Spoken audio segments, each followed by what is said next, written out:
Olá, queridos irmãos da Igreja Nazareno do Brasil, estamos começando mais um episódio do nosso Holycast, nosso bate-papo abençoado, em que nós conversamos com pastores, líderes, membros da nossa igreja, e tem sido sempre um privilégio poder estar conectado com você.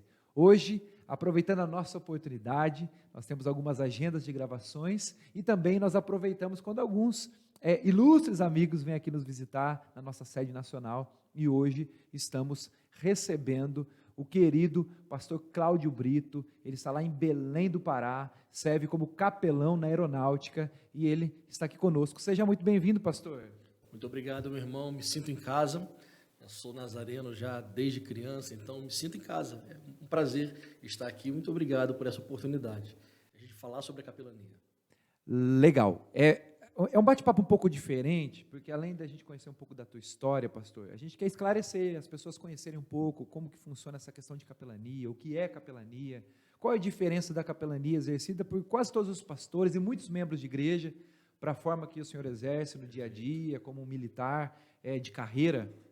E a gente gostaria de entender primeiro, pastor, o que é capelania? Para as pessoas que estão em casa ali, o que o capelão faz? Perfeito.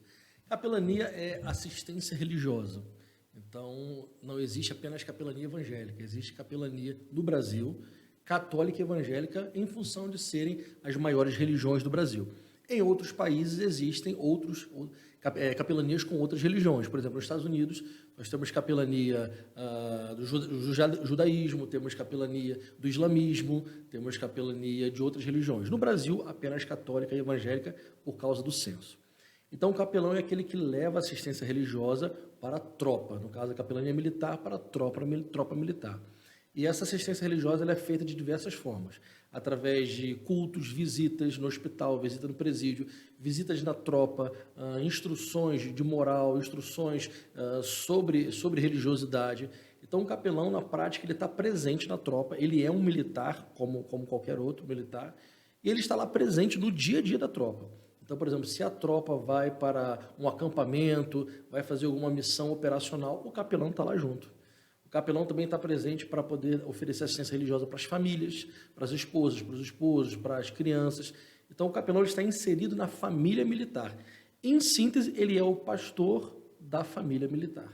A família militar, alguns, por mais que congreguem em alguma denominação, ali na Força Armada, ele vai receber a assistência religiosa do capelão militar. Em síntese, é isso. Pastor, a gente conversava aqui antes de começar, e o senhor falou que já morou em várias cidades, é da Igreja Nazareno há muitos e muitos anos, nem tantos, porque não é tão velho assim, mas é da Igreja Nazareno, é pastor da Igreja Nazareno, e como que funciona essa questão do ministério, como que essa veia ministerial, atrelada ao militarismo, como que conciliar? É difícil? Eu ser pastor e ser militar ao mesmo tempo? É difícil. É difícil, mas o Senhor capacita. No meu caso particular, eu sou nazareno desde criança. Comecei na Igreja do Nazareno de Nilópolis, no Rio de Janeiro. Depois, por ser militar da Marinha, fui morar em Vila Velha, congreguei na Nazareno de Vila Velha. Depois voltei para o Rio, congreguei em outros nazarenos para ajudar ali na parte do louvor. Eu sou formado em música também, então ajudei ali na parte do louvor de vários nazarenos.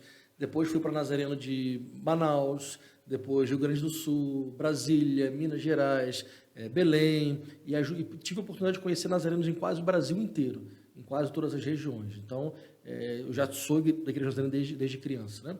A parte de militar, eu sou militar desde os 17 anos de idade. Então, comecei como soldado da Marinha. No ano seguinte, passei no concurso de sargento do Exército e fui sargento por 13 anos. E quando eu estava ali mais ou menos no meio do meu período de sargento, com 4, 5 anos de sargento, eu recebi minha primeira licença local de pastor. Então eu fui pastor voluntário, não recebia salário e era militar ao mesmo tempo. Foi um período muito desafiador porque o militar trabalha manhã, tarde e você tem apenas o tempo da noite para pastorear. Então na prática a gente trabalhava 3 turnos todos os dias. Então é cansativo, não é tão fácil. Mas quando é chamado de Deus, a pessoa consegue desenvolver. Deus capacita, Deus fortalece e é possível atender o chamado sim, mas realmente é bem desafiador. Hoje a minha função ela é um pouco diferente de quando eu era sargento, por exemplo. Quando eu era sargento, eu era topógrafo do Exército. Então, Eu exercia a minha função de militar e também a minha função pastoral não ligada às Forças Armadas. Depois eu passei no concurso, de um concurso público, daqui a pouco a gente fala sobre esse concurso, e aí me tornei capelão militar. Aí é diferente. Então agora eu já exerço o pastoreio dentro do meu horário de expediente. Então o meu expediente ele é voltado completamente para dar assistência religiosa. Então hoje o meu tempo é mais fácil de manejar por causa disso. Eu já não tenho mais que ir para um quartel e depois ir para a igreja. Hoje eu já trabalho com a igreja dentro do expediente. Né? Fica mais fácil. Show. Pastor, dentro dessa mudança, né? Porque o pastor e o militar, né, em 3 turnos trabalhando, não é diferente de que nenhum pastor, né? O pastor trabalha em 3 turnos sempre, o militar também tem que estar sempre preparado para se algo acontecer. Então, existe já uma predisposição para esse trabalho. Mas não é saudável, não é sadio que a gente se desgaste tanto assim, tempo para a família, tempo de descanso, saúde, todas as coisas que a gente precisa, melhor preparo. E daí, no meio dessa caminhada, então, entre as mudanças de regiões, de estados, né, de bases, né, de quartéis que vocês trabalham, e as igrejas, consequentemente, porque mudava de cidade, tinha que mudar de igreja, surgiu essa oportunidade, então, de ingressar através de concurso público para ser capelão, é isso.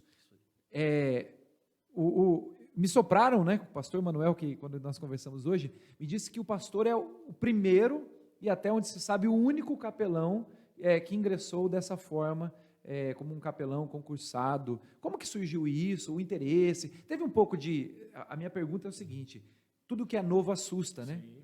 Teve gente que tinha preconceito, então você vai ganhar em dobro, vai ganhar isso. Como que você trabalhou essa mudança? Como que foi essa transição? Como aconteceu isso? Realmente, hoje em dia, pela misericórdia e graça de Deus, eu sou o único capelão nazareno no Brasil e provavelmente na América do Sul.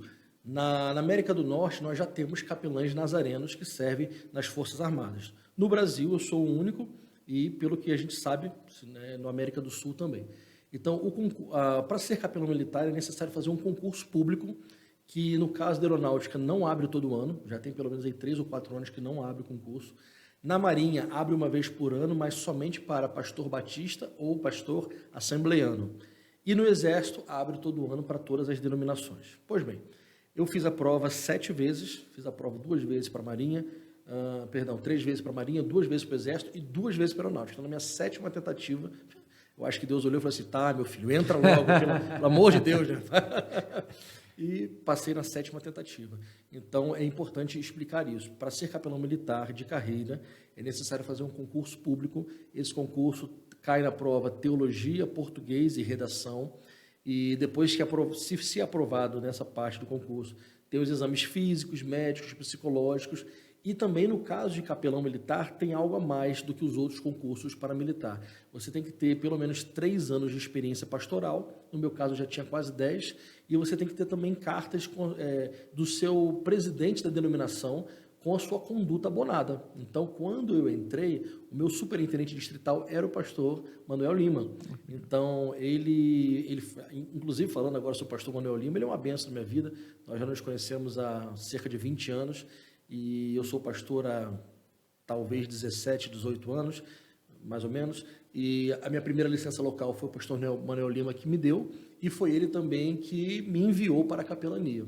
Então, ele está presente na minha vida ministerial já há muitos anos. Então, para o pastor que quer ser capelão, ele precisa primeiro passar no concurso, tem que ser pastor, não, mas eu vou passar para capelão, depois eu vou ser pastor. Não pode, já tem que ser pastor, tem que ter experiência, e a denominação precisa enviá-lo através de cartas. Então, para quem está ouvindo a gente agora, eu quero ser capelão, mas o pastor dirigente da minha denominação não concorda, então não pode ser capelão. O capelão ele tem que estar ligado à sua denominação, tem que ser enviado e abençoado pela sua denominação. No caso, assim, com relação a medo do novo, para mim não, porque eu já era militar há muito tempo. Então, eu sou militar há 23 anos, e quando eu passei para a capelania, eu já era militar há 15 anos. Então, eu já sabia como funcionava.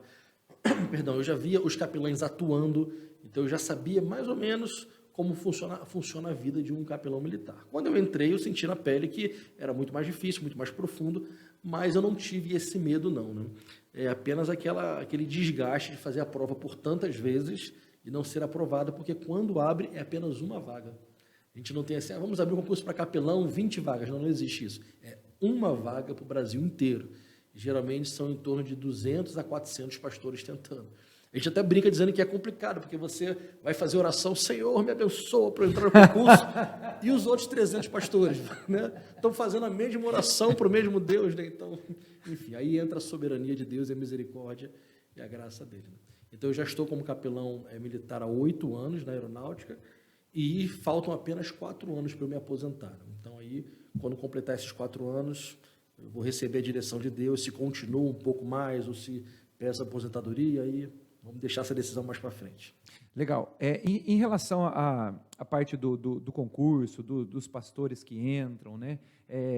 Essa concorrência que existe, o pastor, ele precisa ser militar ou não? Pode ser Qualquer civil. pastor civil. Qualquer pastor. Ok. E no caso da aeronáutica, especificamente, pode ser de qualquer denominação. Então, né? Inclusive, me permita aqui falar também para os meus irmãos nazarenos.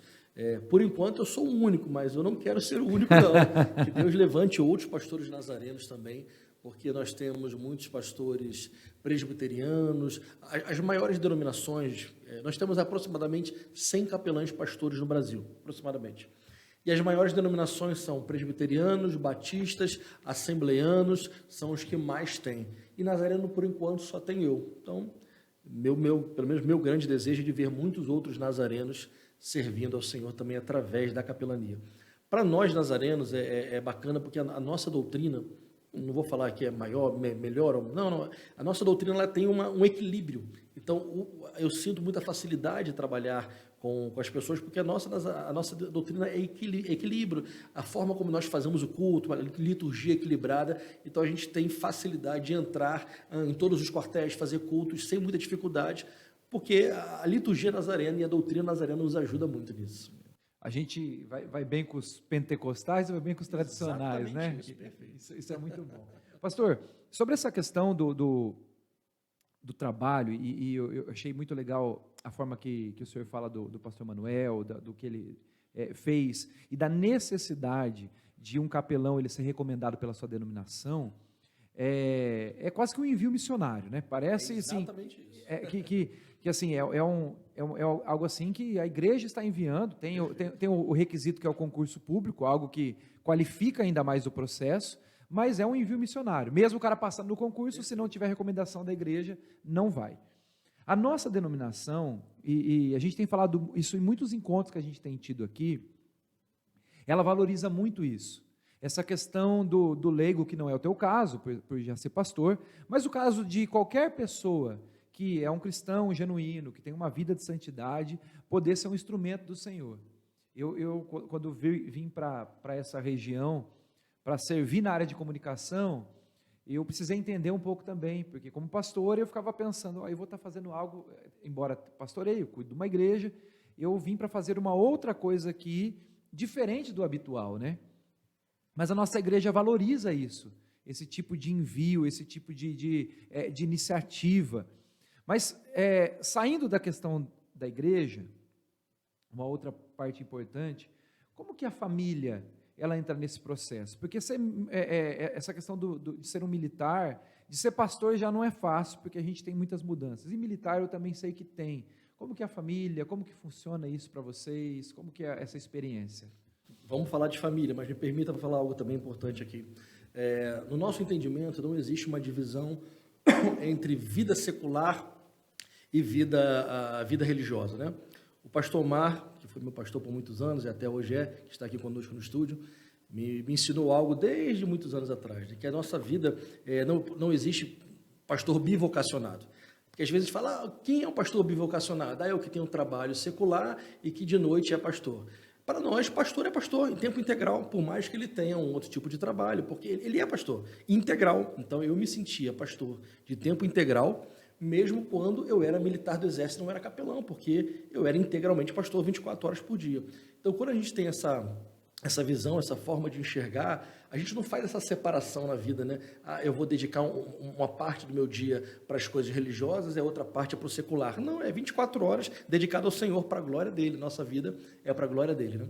Então, a gente só tem que aprender a administrar essa questão do tempo. Com relação à família, É um desafio muito grande, porque no meu caso eu tenho 3 filhos, né? 2 filhas e um menino. E a cada mudança de cidade por causa do militarismo, a família tem que se readaptar. A esposa tem que se readaptar, os filhos têm que se readaptar. E muitos militares têm dificuldades com isso, muitos mesmo, muitos. Infelizmente, eu tenho acompanhado situações de divórcio, porque a pessoa se muda para algum lugar, o militar, um homem no caso, perdão, se adapta, mas a esposa, talvez no primeiro momento, não se adapta àquela nova cidade, quer voltar para a cidade antiga, e os casamentos se desfazem.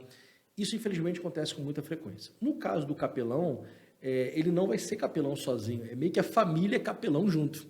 Então, no meu caso, facilita a minha vida, pela misericórdia de Deus, que a minha esposa é pastora, é reverenda também, ordenada pela Igreja do Nazareno.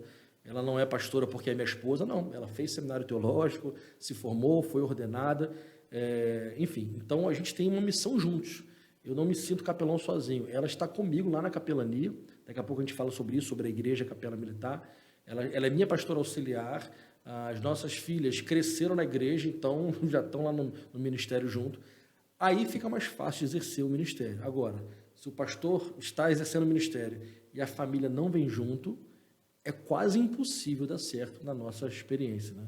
Não vai dar certo. Então, a capelania militar, ela precisa que a família esteja envolvida totalmente. O pastor falou algo agora, em relação à família, achei muito importante. Eu quero escutar essa questão da igreja capela militar, fiquei curioso. Mas, quando o pastor fala essa questão de nós cremos que não existe bivocacionalidade, né? Todo mundo é crente, tem um chamado, independente de onde está, sendo no trabalho do dia a dia, sendo dentro da igreja, sendo em casa. E a gente está vendo uma crescente, pastor, talvez por causa de a visão de igreja no tempo moderno, talvez pelo custo das coisas, tudo aumentando, dólar caro, todas essas coisas, que a gente vê cada vez mais pastores bivocacionados. Cada vez mais a gente vê o pastor que, às vezes, ele não trabalha CLT durante a semana, mas pelo menos ele tem algumas tendas ali que ele costuma fazer para que possa dar um complemento, né? Mas a gente sempre olha pelo lado do tempo, que você, estou fazendo aqui, era para eu estar na igreja. Eu tenho um chamado pastoral, mas eu estou na base. Eu tenho um chamado pastoral, mas eu estou no escritório. Mas eu olho por um outro lado, e eu acho que a tua experiência, até queria ouvir testemunhos nesse sentido, nos ajuda muito mais, porque você tem o privilégio de estar no chão da vida das pessoas. Porque quando a gente está no ambiente da igreja, a gente às vezes fica muito limitado àquilo que nos chega, aos contatos que nós temos. Mas quando a gente está fora das 4 paredes, a gente acaba se conectando com pessoas. Isso é um privilégio dessa essa questão bivocacional, né, do trabalho dividido em turnos, fazendo outras coisas. Tem alguns privilégios, algumas experiências que você pode compartilhar com a gente sobre isso, alguma situação específica que pôde viver longe do púlpito, mas dentro dos quartéis? Perfeito. Por que o capelão militar ele precisa ser militar? Porque ele só vai conseguir atingir o coração da tropa se ele estiver mergulhado no dia a dia da tropa. Então, é bom a gente falar sobre isso. Nós temos pessoas civis, homens e mulheres de Deus, que dedicam a sua vida como voluntário para trabalhar em capelanias dentro das Forças Armadas. Isso é maravilhoso, é necessário e eu concordo plenamente. Só que é bem diferente da situação de um capelão militar que é militar junto com a tropa. São duas realidades bem diferentes. No caso do capelão militar, por exemplo, vou citar algumas coisas que eu fiz semana passada. Cursos de formação entre os militares. Eu estou dentro de todos os cursos. Eu me coloco lá à disposição, dou palestras. Quando tem acampamento, eu vou lá para o acampamento, boto os soldados ou sargentos oficiais para corro junto. Então, no dia a dia da tropa, o capelão está lá. E quando ele vai dar uma mensagem da palavra de Deus, ele sabe a linguagem do militar, ele sabe como alcançar o militar. Se ele não estivesse lá como militar, a mensagem poderia ser não tão certeira, porque talvez ele ia falar da realidade dele, de fora, da igreja, só que o militar tem uma forma específica, ele tem uma forma específica de ouvir, de ser tratado, então por isso que o militar tem que estar lá. No nosso caso, então, facilita a nossa vida ter essa experiência de trabalhar na igreja, mas trabalhar no dia a dia. Então, meu expediente, por exemplo, eu cumpro na capela militar, logo mais a gente fala sobre ela, mas cumpro também indo nas sessões de trabalho. Pego, por exemplo, uma terça-feira de manhã, vou no hospital, visito o pessoal, depois eu vou na escola de aeronáutica, depois eu vou em alguma sessão de trabalho, eu entro ali numa sala, oro com alguém, participo das reuniões administrativas, das reuniões financeiras, das reuniões de planejamento do quartel, para eu me inteirar de tudo que está acontecendo. Ah, vai ter uma marcha administrativa no meio da selva. Eu estou junto, estou lá junto com eles. E aí, quando eu vou falar sobre a palavra de Deus, eu não tenho barreiras, porque eles sabem que eu sou um deles. Então, isso facilita muito o fato de eu não ser alguém isolado. Aliás, o capelão militar não pode ser alguém isolado. Se ele ficar só na salinha dele ali, ele não vai conseguir atingir o objetivo de alcançar o coração do militar. Ele tem que estar lá, dentro da tropa, fazendo o que todo militar faz. Legal. Eu vejo muitos princípios do cristianismo nisso, porque Jesus, ele era uma pessoa que se misturava, né? Jesus, ele tinha, o pastor tem cheiro de ovelha, Jesus cheirava gente, e o capelão militar tem que cheirar soldado, né? Tem que ter o cheiro do quartel. Isso ajuda muito nas conexões. Então, quebra barreiras, traz mais liberdade. E daí como que funciona esse ambiente? Assim, acho que talvez eu estou começando a entender essa questão da capela militar, lá dentro, como que funciona esse trabalho? Isso aí é legal falar sobre isso. Vamos lá. No meu caso particular, existe a Capela Evangélica da Aeronáutica em Belém. É uma igreja que reúne na sua grande maioria militares, mas tem civis que congregam lá, porque é uma igreja que, apesar de ser uma igreja militar, ela está de portas abertas para a sociedade. Então, é uma igreja interdenominacional, não tem placa denominacional e não está ligada a uma denominação. Então, no meu caso particular, eu pastoreio lá cerca de, talvez, 300 pessoas, oriundas de mais de 15 denominações. São militares transferidos de outros estados para Belém, são pessoas que se convertem lá, por causa do ministério que a capela vem exercendo, militares e civis, são pessoas que, por algum motivo, decepcionou-se com uma outra denominação e que acham na capela ali uma forma de congregar, enfim. Então, nós temos um monte de gente que congrega lá com a gente, de mais de 15 denominações representadas. Então, a capela hoje é uma igreja em Belém, uma igreja lá grande, que congrega bastante gente. Não é uma igreja do Nazareno, mas tem um capelão nazareno dirigindo essa igreja. E aí, como eu falei no início, o fato de a gente, da nossa doutrina nazarena, ser bem equilibrada, isso me ajudou bastante a lidar com 15 denominações dentro de um lugar. Uau. Eu tenho, por exemplo, 6 pastores auxiliares e cada um deles, todos voluntários, cada um deles vem de uma denominação diferente. O meu pastor de jovens, por exemplo, lá, veio de origem batista. A minha pastora, que é a líder responsável pela intercessão, ela veio da Assembleia de Deus. Eu tenho um outro pastor que é coronel, que é meu pastor auxiliar, ele veio da Quadrangular. A minha esposa, pastora auxiliar, veio da Nazareno. Então, humanamente falando, como conseguir conciliar todas estas denominações? A palavra que Deus me deu, quando eu fiz essa pergunta para ele, alguns anos atrás, foi: meu filho, foque em Jesus, pregue sobre Jesus, fale sobre Jesus, não entre em discussões de Armínio e Calvino, você vai perder muito tempo tentando explicar a teologia. Pregue sobre Jesus. Jesus, ele é simples e profundo ao mesmo tempo. E essa palavra que Deus nos deu, nós estamos seguindo à risca. Não estou dizendo que com isso que nós somos simplistas no sentido de não abordar os outros assuntos. A gente aborda todos os assuntos, mas o nosso foco é Jesus. A nossa essência, a nossa centralidade é Jesus. E descobrimos que é possível você ter uma igreja forte, viva, relevante para a sociedade, sem precisar discutir teologia ou tentar provar se o Calvino ou o Armínio está certo, ou se a escatologia é pré, é meso, é pós. A gente descobriu que é possível viver algo sem precisar ficar brigando teologicamente. Então, para terminar essa parte da capela, é uma igreja fundamentada, que estou lá hoje, como você mesmo disse, como um pastor missionário. A denominação, ela me enxerga hoje como um pastor nazareno, reverendo, ordenado, mas que estou atualmente fazendo um trabalho missionário dentro da Força Armada. E por isso posso pastorear tranquilamente essa capela e continuar sendo ainda um pastor nazareno. Que legal. Isso clareia muito a nossa visão em relação a esse ofício, esse trabalho, e eu entendo mesmo, assim, agora para mim fica muito mais claro. Eu nunca tinha conversado com um capelão, nunca tinha, não alguém que de fato exerce isso de forma constante, né, como um concursado, funcionário, sei lá qual é o termo que nós podemos aplicar de forma melhor, mas é um campo missionário, cara. Eu fiquei impressionado. E essa questão da igreja é uma ideia muito bacana, porque você está lidando, é óbvio que você acaba trazendo gente de fora, mas você está lidando com um monte de forasteiro, né?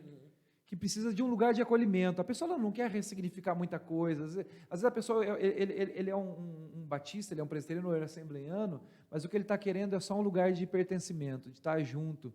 E isso só um missionário pode dar, né? Às vezes, se não tiver essa visão missionária, acaba querendo doutrinar todo mundo de forma errada e pode acabar perdendo trabalho. Exatamente isso. E fora, dentro desse, então isso funciona tudo dentro do quartel. Não, aí que tá, esse é o pulo do gato. A Capela Militar Evangélica, ela não fica dentro do quartel. Se ela ficasse dentro do quartel, as coisas seriam mais difíceis. Por quê? Porque o civil não teria acesso. E a Capela Militar, a Capela Evangélica da Aeronáutica em Belém, eu diria que ela é composta 70%, 75% de militares. E no nosso caso lá, não só da Aeronáutica, Marinha, Exército, Polícia, Bombeiro, Guarda Municipal. E temos ali em torno de 25% de famílias civis. Os civis, eles nos ajudam demais, eles são preciosos demais. Por quê? Porque são almas preciosas, obviamente, mas porque eles fazem uma coisa que os militares não podem fazer. Os militares, todos os anos, nós temos transferência de militares. Então, todo ano, sagrado, eu perco de 8 a 10 famílias transferidas. Isso geralmente dá de 40 a 50 pessoas que todo dezembro eu tenho que fazer um culto de envio, porque eles estão sendo transferidos para outros lugares. Ok. E aí, os civis são aqueles que são residentes de Belém e que não vão mudar de igreja. Então, eles me ajudam muito a manter a igreja forte e funcionando. Por exemplo, nos últimos 3 anos, quando eu digo perdida, na verdade não é perdida, a gente costuma usar mais o termo enviou, né? Nós enviamos 9 famílias no ano, 10 famílias no outro, e no ano passado enviamos 8 famílias. E dessas 8 famílias foi enviado por transferência a pessoa que era um suboficial da Marinha, que era meu líder do louvor, foi enviado um pastor auxiliar meu, que era o líder da diaconia e líder do Ministério dos Homens, a esposa de um major, que era líder do coral, foi transferida também, e o nosso líder de jovens, que era um tenente de infantaria, foi transferido para Brasília, enfim, e muitos outros. Então, todo ano eu tenho que fazer uma renovação de liderança. Tanto que as nossas lideranças lá, o cargo de liderança dos ministérios, são sempre de 1 ano. Porque a pessoa vai servir 1 ano, e aí, se aprover Deus a pessoa renovar, ela renova. Mas, via de regra, a pessoa serve como líder 1 ano, porque chega ali em dezembro, ela é transferida para outro lugar. E aí eu tenho que contar com os civis ali para me ajudar a montar novas lideranças, né? Então, a capela hoje, ela tem mais ou menos 20 ministérios em atividade. Ela atua não apenas dentro dos militares, mas também no civil. Pela misericórdia de Deus, se tornou uma igreja muito relevante na cidade. Fizemos agora uma obra de ampliação, então a capela hoje cabe ali 600, 700 pessoas. Nós temos cultos constantes, semanais, domingos, escola bíblica. Então temos toda essa parte de igreja normal e fazemos também essa parte de capelania das escolas, hospitais, quartéis, fora do ambiente militar também a gente atua. Então a capela ela é muito ativa. Ela está aberta diariamente, domingo a domingo, e tem atividades diárias. A grande maioria das atividades para os militares, mas também contando com o apoio de civis.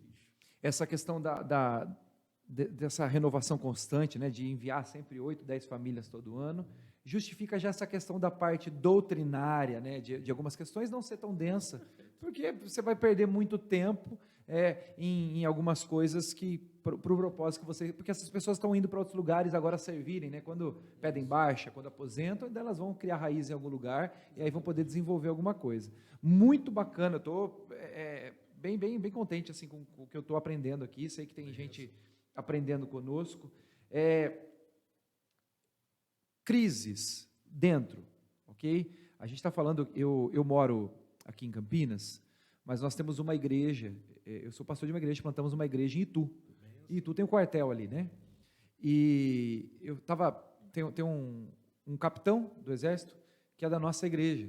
E eu fui almoçar na casa dele nesse domingo, e a gente estava ali à frente do quartel, e ele começou a compartilhar algumas experiências. Ele falou assim, olha, há alguns anos, um jovem se matou naquela guarita. Assim, olha, a gente teve um outro problema aqui, que aconteceu com tal pessoa, uma arma disparou porque dormiu. Então, aquelas experiências do dia a dia, e essas crises que vocês passam. Você considera É fundamental esse trabalho? É fundamental. Essa foi até uma pergunta retórica, porque eu creio que é fundamental. Mas quais são os índices, por exemplo, experiência que você tem tido, por exemplo, em Belém agora nessa última estação, esse tempo que vocês estão lá, de jovens que foram ganhos para Jesus? Porque vocês não trabalham só com os crentes, porque a gente está pensando, a capelão crente, tem um pastor para você aqui, o católico, tem um padre aqui para você. Não, vocês estão ali cuidando de todo mundo, de todos nesse momento, né? Tem alguma experiência, alguma pessoa que você caminhou junto aí, que você pode compartilhar com a gente, para que possa edificar a gente olhando para isso? Experiências tem muito. Todo dia, né? Mas vamos falar sobre isso, é importante. Questão de crises no quartel. As Forças Armadas elas estão muito preocupadas com a situação de morte por suicídio, uso de drogas e vícios, né? Então, as Forças Armadas se preocupam bastante sobre isso. Os institutos de psicologia, serviço social e capelania trabalham juntos para que possa reduzir esses índices, né? Então, as Forças Armadas promovem estudos, não é algo assim que, alguém se matou, que pena. Não, as Forças Armadas atacam de frente realmente essa situação para diminuir esses riscos. A capelania ela é essencial, ela não é única, ela faz parte de uma equipe multidisciplinar. A psicologia e a capelania trabalham juntas para que reduzam-se esses índices. E a gente trabalha também não apenas no momento que acontece, ou então depois, a gente trabalha na prevenção. Então a capelania ela vai, ministra instruções, palestras, está junto do efetivo, a gente levanta líderes militares evangélicos ali entre a tropa, para poder sentirem como é que está o ambiente da tropa, sentirem no dia a dia se tem alguém falando alguma coisa sobre o suicídio, ou que está em depressão. Esses casos vão chegando para a capelania entra em ação e conversa com os militares, e quando a capelania sente que não é algo apenas ali religioso ou da alma, mas é necessário alguma intervenção psiquiátrica ou psicológica, a capelania já aciona a psiquiatria e a psicologia para trabalharem juntos. Então não é algo isolado, é uma equipe multidisciplinar. Uma vez, eu falando sobre experiências, eu fiquei muito feliz com o feedback que eu recebi. Esse foi um feedback simples, mas que alegrou muito meu coração. Eu trabalho com recrutas, um dos pontos fortes do nosso ministério é trabalhar com jovens recrutas. E eu já trabalhei, eu sou militar há 23 anos, ao longo desses 23 anos eu já trabalhei com mais de 6.000 recrutas. E é uma das coisas que eu mais gosto de fazer. E trabalhando com os recrutas ali, na aeronáutica atualmente, com mais de 400 recrutas por ano. Um amigo meu estava no hospital certa vez e ele me ligou para falar algo que ouviu no hospital. Ele estava ali, ele era um sargento enfermeiro, e ele estava ouvindo a conversa de duas pessoas que estavam no hospital. E essas pessoas falaram assim, depois que esse capelão começou a trabalhar com os recrutas, o índice de alterações é a palavra militar que a gente usa para coisas erradas, né? O índice de alterações diminuiu drasticamente. A gente está vendo agora bem menos recrutas sendo punidos disciplinarmente, não vemos tantos recrutas fazendo muitas atividades ilícitas, porque esse capelão tem trabalhado com os recrutas. Quando esse feedback chegou para mim, eu fiquei muito feliz, e eu até hoje não soube quem falou essas coisas, né? Mas o objetivo da capelania também é esse, é que haja uma transformação no coração. A gente não quer apenas oferecer serviço religioso, a gente quer oferecer Cristo. E Cristo, quando entra no coração de alguém, transforma a mente, né, o coração, transforma tudo.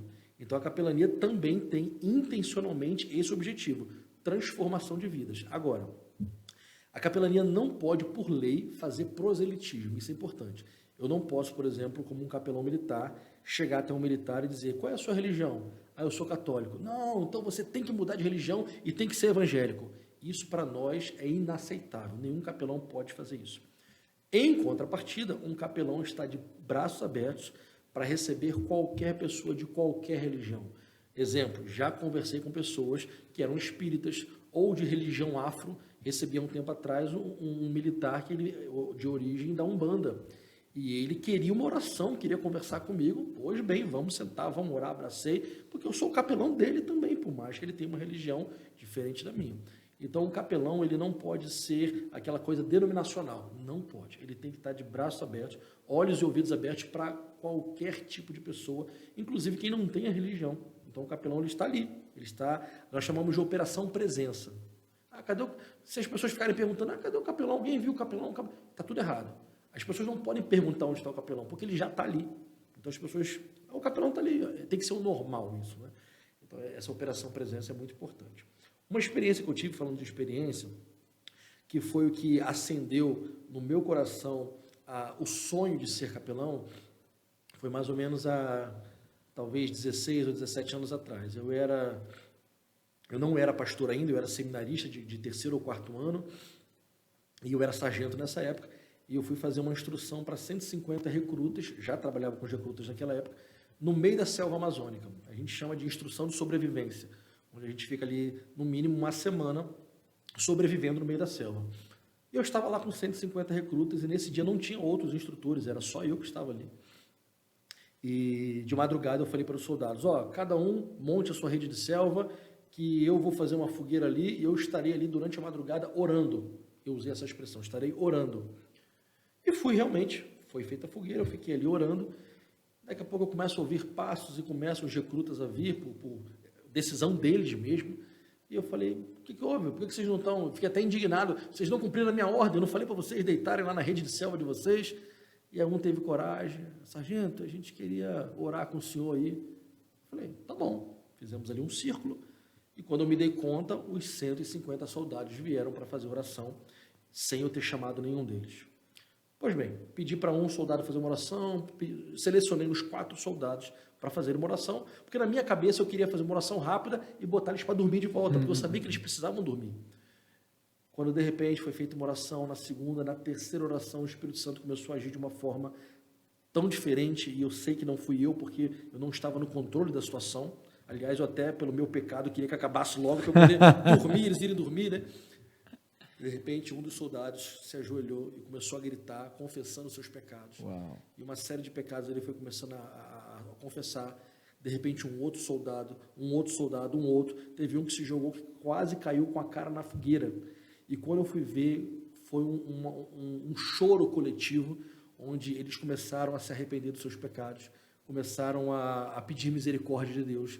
E eu, sem dizer uma palavra, apenas vendo o Espírito Santo atuar. Depois de muito tempo, de um choro, de um coração compungido que aqueles soldados tinham, eu perguntei quantos queriam entregar a vida para o Senhor Jesus. No dia, eu não contei, foram muitos que dobraram o joelho. Depois me disseram, um outro soldado que contou, disse que foi quase 50 pessoas, quase 50 soldados que dobraram os joelhos ali e entregaram a sua vida para Jesus.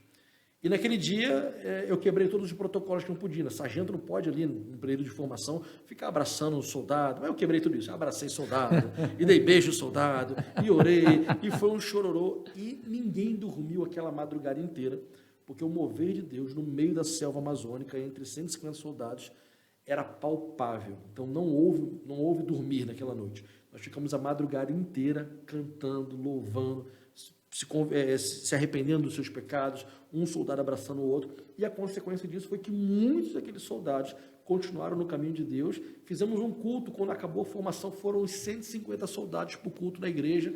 Então, a partir dali, eu comecei a ver no meu coração que Deus tinha algo específico para mim na evangelização de militares. Então, mais ou menos uns 6 ou 7 anos depois, eu comecei a fazer as provas de capelão, e aí, na 7ª tentativa, Deus permitiu. Então, mesmo, aproveitando aqui um momento, mesmo que você esteja me ouvindo, você não seja militar, você não seja capelão, você pode ser, por exemplo, um militar combatente, seja um instrumento na mão de Deus, deixa Deus te usar, fala do amor de Deus. Você talvez nem é militar, você é um civil, mas se você quer pregar o evangelho dentro das Forças Armadas, então procure o capelão daquela região, se ofereça ali como alguém que quer ajudar, se ofereça para algum comandante, dizer, eu estou aqui, eu quero ter uma oportunidade de falar do amor de Deus. Então, não necessariamente precisa ser um capelão. O capelão militar ele vai ter a facilidade de entrar onde o civil não entra. Sim. Mas isso não é impeditivo para outras pessoas, mesmo que não sejam militares ou que não sejam capelães militares, falarem do amor de Deus. E nessa experiência, destacando, o pastor ainda não era capelão. Não era capelão, não era nem pastor, era seminarista. Olha só, então, para a gente entender exatamente, a gente conversava aqui antes de começar, que tem os capelães dessa forma, os concursados, né, que estão ali, pertencem ao quadro, e também tem aqueles que são voluntários, né, que fazem parte, temporários, ou aqueles que simplesmente acabam participando de uma programação ou outra, mas todos ali têm o seu papel. Olhando para isso, a gente pode ver o evangelho entrando em todo lugar, né? Então é possível a gente ter uma mentalidade de capelania entrando nas escolas, nas empresas, nos hospitais, e isso todo cristão pode fazer. Então, da mesma forma que o teu coração foi aquecido, né, para que pudesse dar um passo a mais nisso e perseverar, 7 vezes perseverando, né, isso também é importante quando você está convicto, né? Eu estou convicto, eu vou indo, isso é muito importante. Mas todos devem exercer de alguma forma. Gostei muito, e a gente fala aqui para pastores, para líderes que nos assistem, né? O pessoal do Rio de Janeiro, o sotaque de vocês aí é inconfundível, né? E o pessoal do Rio de Janeiro assiste bastante quando a gente comenta, publica alguma coisa, e a gente gosta de compartilhar esse tipo de coisa, porque às vezes as pessoas ficam pensando, onde que eu consigo me encontrar nessa história? Todo cristão se encontra nessa história. Todo cristão tem uma possibilidade. Pastor, eu não quero estender muito, sei que hoje tu já volta para a tua terra, volta lá para a tua missão, para o teu chamado, mas gostaria que a gente pudesse, antes da gente encerrar, que o pastor pudesse dar uma mensagem para as pessoas que estão em casa, pastores, líderes, membros de igreja, aquilo que tiver no coração mesmo, sobre esse bate-papo que a gente está tendo, e já, de antemão, te agradecer por essa oportunidade, por dedicar um tempinho aí para a gente poder bater um papo. Uma honra, pastor, muito obrigado, eu me sinto extremamente honrado de poder participar desse momento. Deixa eu me dar uma palavra para você, querido irmão. Quando Jesus chamou os seus discípulos, vamos lembrar que nenhum estava de perna para o alto ou sem atividades para fazer. Ele chamou pescadores que estavam na função de pescaria, ele chamou o coletor de impostos que estava sentado ali no momento colhendo impostos. Então, nenhum de nós pode dizer, Senhor, não tenho tempo para te servir.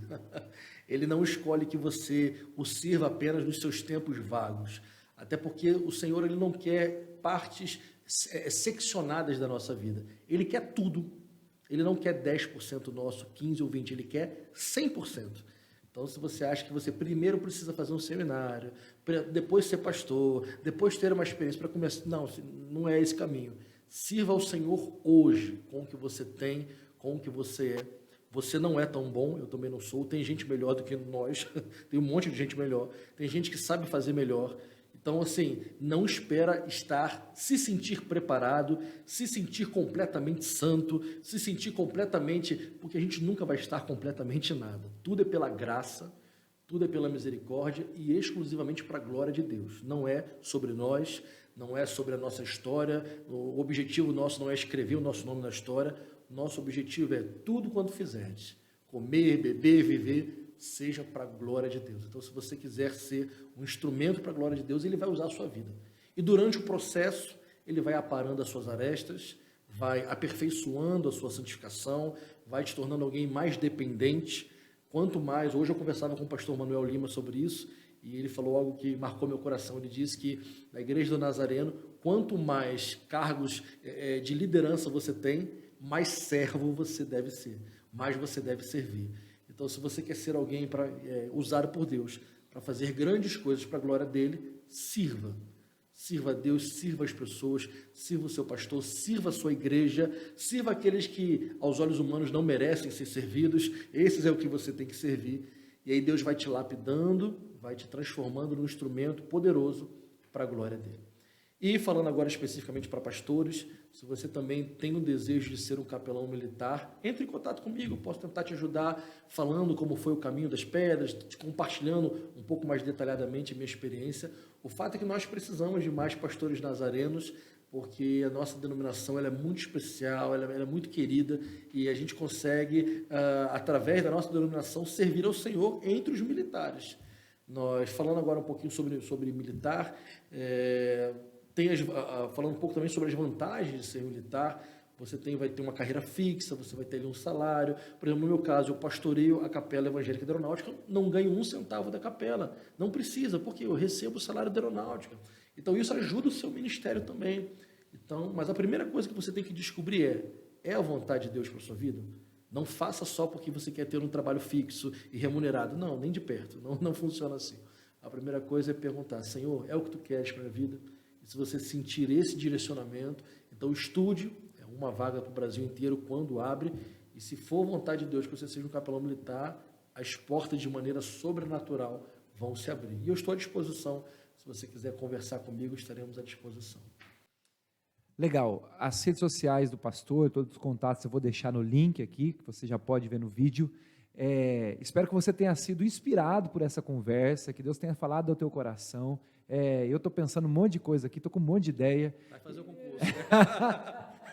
Se eu mudar mais uma vez de cidade, minha esposa me mata. Então, eu vou deixar para outros, mas é maravilhoso isso, e creio que Deus pode operar muito através dos nossos jovens, através dos nossos pastores jovens, que estão procurando oportunidades para servir. A seara é muito grande e às vezes a gente está olhando para os mesmos lugares e Deus tem lugares novos para nós. Deus abençoe a todos, compartilha esse vídeo, curte, comenta, e eu sei que o Senhor vai falar com você, vai falar com outras pessoas que você mandar esse link, e nós voltamos na próxima semana com mais um encontro. Deus abençoe vocês. Tchau, tchau. Valeu. Deus abençoe.